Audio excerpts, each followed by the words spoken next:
Have you ever wondered how Amazon merchants selling $2 items can possibly make a profit? And more importantly, should you believe all the income reports that Amazon gurus post in their ads and videos? Well, the ugly truth is that most Amazon gurus are not actually making that much profit from their seven-figure earnings. In fact, all Amazon income reports that you see online are grossly inflated. And those merchants selling $2 products, they aren't making anything. In this video, I'm going to give you the straight facts about selling on Amazon, including all of Amazon's hidden fees and how well these so-called gurus are actually doing. What I've found is that most sellers fail to calculate all their Amazon seller fees and end up losing money as a result. To make matters worse, Amazon doesn't make it easy for you to calculate all of your costs, and there are many hidden fees that Amazon does not tell you about.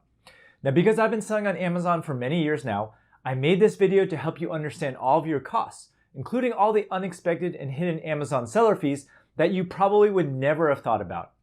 Let's start with the biggest hidden fee of them all, refunds. On Amazon, the Amazon return rate is 12%. For electronics, it's 15 to 20%. And for high fashion apparel, it's as high as 35%. Now here's the huge kicker. When you make a sale, your revenue number goes up in Seller Central.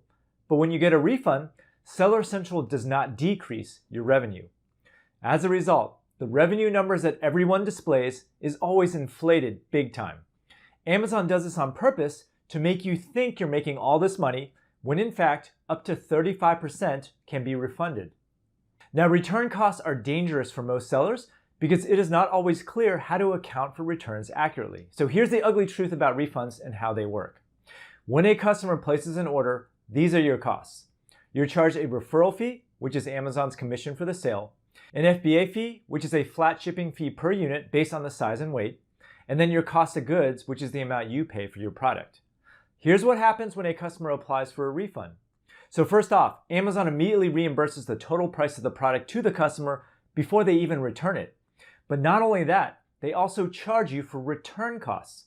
To make matters worse, you do not get your FBA fee back. It's gone forever. Now, the actual cost of a refund to your bottom line is nearly impossible to calculate correctly unless you are using third-party software to track it.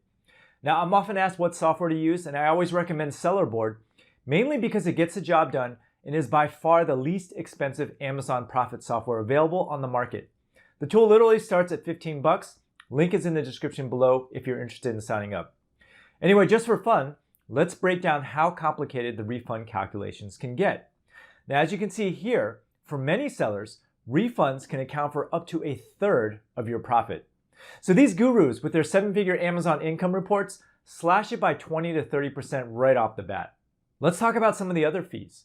Every Amazon FBA seller has to pay a referral fee, a monthly account fee of $39.99, and an Amazon FBA fulfillment fee depending on the size and weight of their product. Now, for most product categories, Amazon charges a 15% referral fee, and their variable closing fee is based on the product category and item price. Some categories also carry a per item minimum. For example, if you sell jewelry, the closing fee is 20% for the portion of the total sales price up to $250 and then 5% after that. There's also a minimum fee of 30 cents. When you sell on Amazon, you will always get charged at least the minimum per item referral fee. And depending on what you sell, certain product types may carry a variable closing fee as well. For example, books, music, videos and DVDs, and video games and software have fees that vary based on category, item price, shipping destination, and the type of shipping service. By the way, if you're enjoying this video so far, make sure you sign up for my free 6-day mini course below. Now, how much does Amazon fulfillment cost? On average, most Amazon FBA sellers pay 10 to 15% of their revenue in Amazon FBA fulfillment fees. Now, these storage fees are broken down into two components. Inventory storage fees. Amazon charges a fee for storing your inventory based on the volume. There's also a fulfillment fee. Amazon charges a fee for picking, packing, and shipping. Now, how much are these storage fees? Well, Amazon charges an inventory storage fee of between 87 cents to $2.40 per cubic foot based on your Amazon product size tier and the current month. Storage fees are calculated based on product size tier, the current month, product volume, and the average daily units stored. Now, the size of your products can have a dramatic effect on Amazon's storage fees. In general, oversized items will cost you significantly higher for Amazon to store their products in their warehouse. You also have to take into account Amazon's long-term storage fees as well. If you store inventory at Amazon for longer than 181 days, you will get charged a large sum of money. Long-term storage penalties are calculated by the cubic foot. In general, your Amazon long-term storage fee is $6.90 per cubic foot or 15 cents per unit, whichever is greater, if your items are over 365 days old. Long-term storage fees are assessed on the 15th of every month. But overall, it's in your best interest to store no more than 181 days worth of inventory and use LTL shipping to Amazon's warehouse to save money. Now, what about fulfillment? Amazon charges an FBA fulfillment fee of between $3.22 and $7.17 for a standard size package, and between $9.73 and $158.49 for an oversized package. Now, on average, you can expect to pay 10 to 15% of your revenue in fulfillment fees for a standard size product. Now, to calculate the exact fee, Amazon provides a handy calculator, and to use this calculator, you must first do a search on Amazon and find an item that closely resembles what you're trying to sell. Amazon will then use the dimensions and the weight of this item to help you calculate your fulfillment costs. But once you start selling, a tool like Sellerboard will tell you exactly how much you are paying in fulfillment and storage costs on a per product level, including long-term storage fees. Now let's get into the juicy stuff. These Amazon fees are often hidden and unexpected costs that most people do not think about until it's too late. So cost number one, extra shipping bulk. Amazon always adds a packing weight of at least 0.25 pounds depending on the size of your product. Amazon will sometimes add a pound or more if your product is large and falls under the oversized category. As a result, if your product weighs 0.76 pounds, Amazon will often round it up to over 1 pound in their shipping price calculations, which will increase your costs. You also have to take into account the dimensional size of your product as well. For example, Amazon charges a lot more money for oversized goods, and you have to take this into account. Here is a table of Amazon's oversized item dimensions for your review, and if your package is even close to the next size tier, it may make sense to reduce your box size. Hidden cost number two, shipping goods to Amazon's warehouse. While most people account for Amazon's fulfillment fees, very new sellers consider the cost of shipping your goods to Amazon's warehouse. And getting your goods to Amazon can actually be quite expensive. What makes matters worse is that Amazon often forces you to send your goods to multiple warehouses across the country. For example, when you create a shipment on Seller Central, Amazon may ask you to ship your goods to California, New York, and Texas. Now, to combat these costs, you want to avoid shipping goods via UPS or other courier services because it's super expensive. Instead, you want to try to ship containers and LCL freight directly into Amazon or use LTL if you can. Here's one quick tip that I like to share that will save you on costs when Amazon asks you to ship to multiple warehouses. Instead of splitting up your shipment for each warehouse, simply send all of your inventory to a single warehouse in the beginning, and then once you get your next shipment in, send it to the next warehouse, and so on. In general, Amazon doesn't care when you ship to all their warehouses as long as your product eventually reaches each one.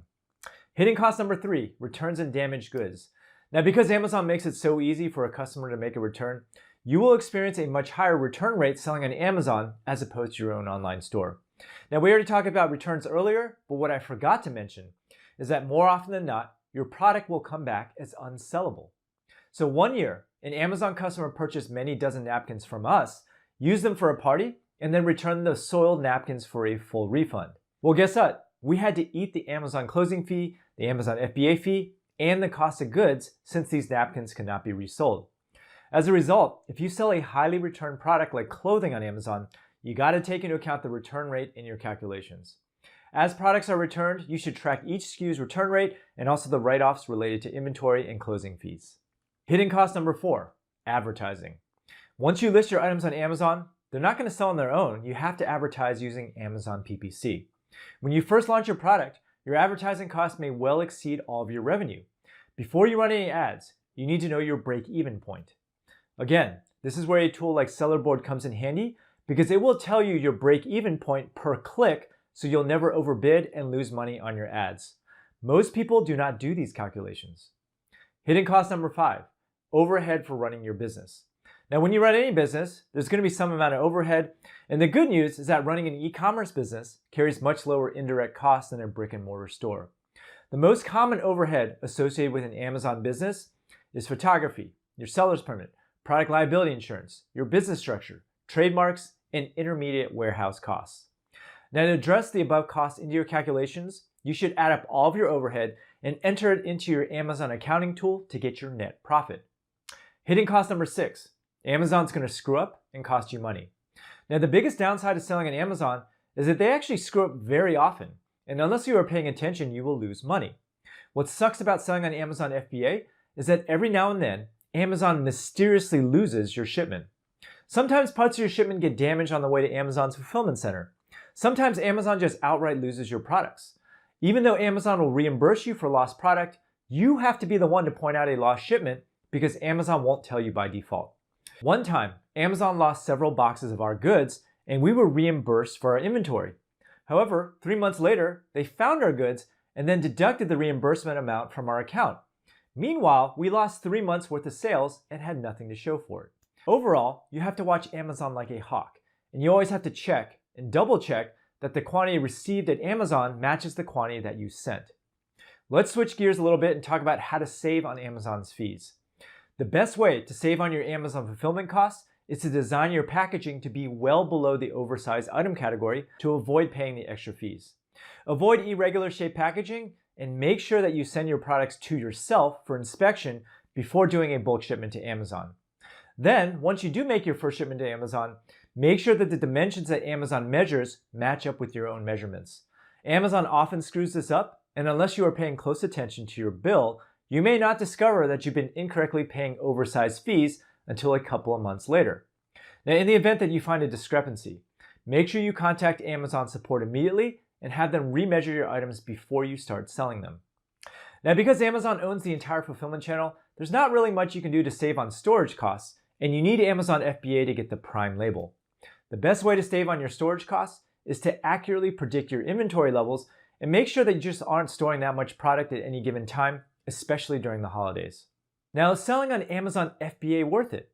Well, it's 100% worth it because of the Prime badge. You can't beat free 2-day shipping, and it's a huge value add for customers. But in terms of fees, Amazon FBA actually tends to be more expensive than most third-party fulfillment houses, and they actually just raised their prices once again. Now, as you can tell from this video, there are many factors involved in calculating your true Amazon fees. And one of the most important tasks to get right is to figure out your true net profit after all expenses. Now, the best and only way, in my opinion, to do this is to use an Amazon profit tool like Sellerboard. Now, the main reason why I like Sellerboard is because they are easily the least expensive software solution out there that gets the job done. It is literally a no-brainer to sign up if you want to take Amazon seriously. Now that you understand what all the Amazon fees are, make sure you watch this video here to find the best products to sell on Amazon to make a profit.